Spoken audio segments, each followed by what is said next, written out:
வணக்கம். பரபரப்பு மீடியா செய்திகளுக்காக நான் நிரோஷன். அமெரிக்க ஜனாதிபதி டொனால்ட் ட்ரம்ப் நேற்று புதன்கிழமை அவர் முன்பு அறிவித்த இறக்குமதி வரி விதிப்புகளை 90 நாட்களுக்கு தற்காலிகமாக இடைநிறுத்தி அறிவித்தார்.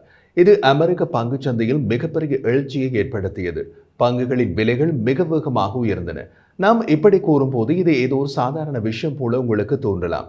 ட்ரம்ப் 185 நாடுகளுக்கு இறக்குமதி வரி விதிப்பை அறிவித்த போது அமெரிக்க பொருளாதாரத்தின் நிச்சயமற்ற நிலையால் ஏற்பட்ட அச்சம் காரணமாக பலரும் அமெரிக்க பங்குச்சந்தையில் பங்குகளை விற்க முயன்றனர். அது பங்குச்சந்தையை வீழ்த்தியது. இறக்குமதி வரி விதிப்புகளை 90 நாட்களுக்கு தற்காலிகமாக இடைநிறுத்திய அறிவிப்பை வெளியிட்டதும் பலரும் பங்குகளை வாங்க முயன்றார்கள். பங்குகளின் விலை உயர்ந்தது. இதில் என்ன விவகாரம் இருக்கிறது என்று சிலர் கூறலாம். இதில் மிகப்பெரிய விஷயம் இருக்கிறது. அதுதான் லாபம். அந்த லாபம் யாருக்கு போகிறது என்பதே கேள்வி. ட்ரம்ப் 185 நாடுகளுக்கு இறக்குமதி வரி விதிப்பை அறிவித்த போது அமெரிக்க பங்குச்சந்தையில் இழந்த பணம் $5 டிரில்லியன். மில்லியன் அல்ல, பில்லியன் அல்ல, டிரில்லியன். இறக்குமதி வரி விதிப்புகளை 90 நாட்களுக்கு தற்காலிகமாக இடைநிறுத்திய அறிவிப்பை வெளியிட்ட பின் அமெரிக்க பங்குச்சந்தையை மீட்டெடுத்த பணம் $4 டிரில்லியன். S&P 500 மூலம் அளவிடப்பட்ட சந்தை முன்பு நடந்த 4 வர்த்தக நாட்களில் இழந்த மதிப்பில் சுமார் 70% திரும்ப பெற்றது. சரி, $4 டிரில்லியன் உயர்ந்தது என்றால் அர்த்தம் என்ன? புதன்கிழமை பங்குச்சந்தையில் சில தரப்பினருக்கு சில மணி நேரத்தில் கிடைத்த லாபம் $4 டிரில்லியன். புதன்கிழமை காலை பங்குகள் லாபம் மற்றும் இழப்புகளுக்கு இடையில் அலைந்து கொண்டிருந்தன.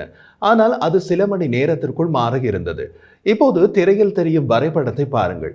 இதுதான் புதன்கிழமை பங்குச்சந்தையின் எழுச்சியினை காட்டும் வரைபடம். 9:30 மணிக்கு பங்குச்சந்தை திறந்தது. அதன் பின் கிட்டத்தட்ட தட்டையாக இருந்தது. அதன் அர்த்தம் 3 மணி நேரம் 48 நிமிடங்களுக்கு பங்குகளை வாங்கியவர்கள் குறைந்த விலையில் வாங்கினார்கள்.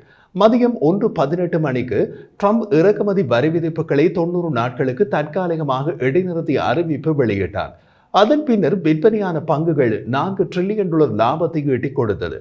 9:30 மணியளவில் இருந்து மதியம் 1:18 மணிக்குள் பங்குகளை வாங்கியவர்கள் அந்த $4 டிரில்லியன் லாபத்தில் ஒரு பகுதியை பெற்றார்கள்.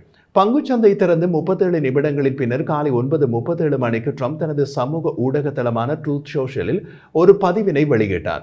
அது ஒரே ஒரு வாக்கியம்தான். வாங்குவதற்கு இது ஒரு சிறந்த நேரம். DJT என்பது அந்த ஒற்றை வாக்கியம். அந்த குறிப்பை அவர் எழுதி 4 மணி நேரத்திற்குள் ட்ரம்ப் தனது அனைத்து இறக்குமதி வரிகளிலும் 90 நாள் இடைநிறுத்தத்தை அறிவித்தார். இந்த செய்தியில் பங்குகள் உயர்ந்தன.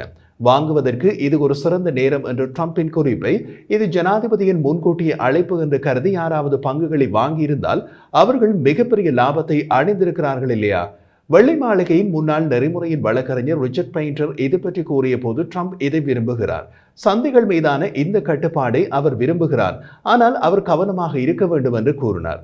அவர் மேலும் குறிப்பிட்ட போது பத்திரங்கள் சட்டம் உள்தகவல்களை வர்த்தகம் செய்வதை அல்லது பிறருக்கு அவ்வாறு செய்ய உதவுவதை தடை செய்கிறது. ட்ரம்பின் அந்த பதிவை பார்த்ததும் பங்குகளை வாங்கியவர்கள் நிறைய பணம் சம்பாதித்தனர். கேள்வி என்னவென்றால், ட்ரம்ப் அடுத்த இடுகையை வெளியிடும் போது இறக்குமதி வரி இடைநிறுத்தத்தை ஏற்கனவே யோசித்துக் கொண்டிருந்தாரா அல்லது முடிவு செய்து விட்டாரா? முடிவு செய்திருந்தால் வாங்குவதற்கு இது ஒரு சிறந்த நேரம். DGT என்று அந்த ஒற்றை வாக்கிய பதிவு ஒரு சிக்னலாக பார்க்கப்படலாம். அவர் எப்போது தனது முடிவை எடுத்தார் என்ற கேள்விக்கு ட்ரம்ப் குழப்பமான பதில் அளித்தார்.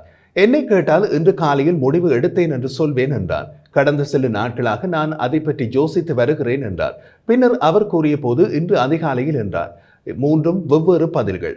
பின்னர் வெள்ளை மாளிகைக்கு மின்னஞ்சலில் நேரம் குறித்து விளக்கம் கேட்டபோது ஒரு செய்தி தொடர்பாளர் நேரடியாக பதில் கொடுக்கவில்லை. வாங்குவதற்கு இது ஒரு சிறந்த நேரம். DGT இடுகையின் மற்றும் ஒரு விஷயம் ட்ரம்ப் தனது இனிஷியலுடன் கையெழுத்திட்டது.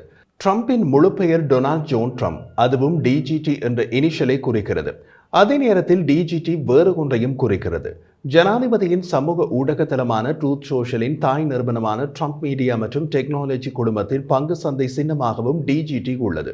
ட்ரம்ப் பொதுவாக பங்குகளை வாங்க சொன்னாரா அல்லது குறிப்பாக ட்ரம்ப் மீடியா பங்குகளை வாங்க சொன்னாரா என்ற கேள்வியும் எழுப்பப்படலாம். இது சில ஊடகங்களால் வெள்ளை மாளிகையிடம் கேட்கப்பட்டது. ஆனால் அது குறித்தும் பேசவில்லை.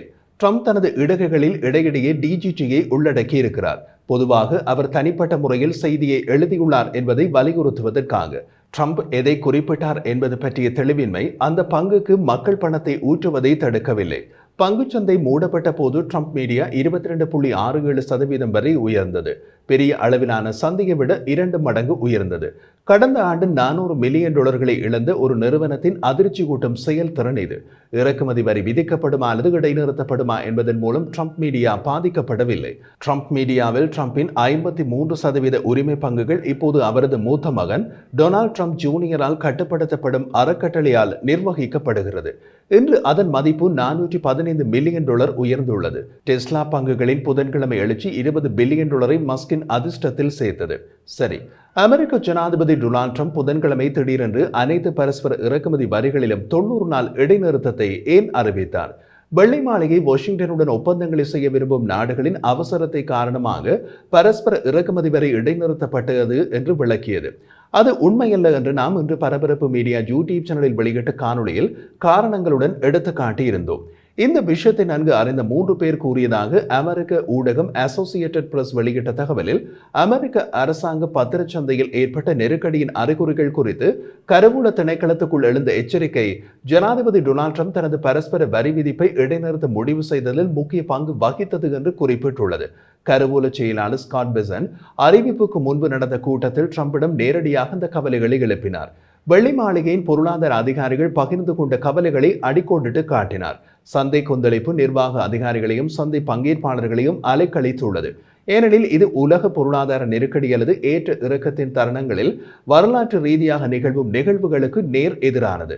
அமெரிக்க கருவூலங்கள் உலக சந்தையின் பாதுகாப்பான மூலையாக கருதப்படுகின்றன.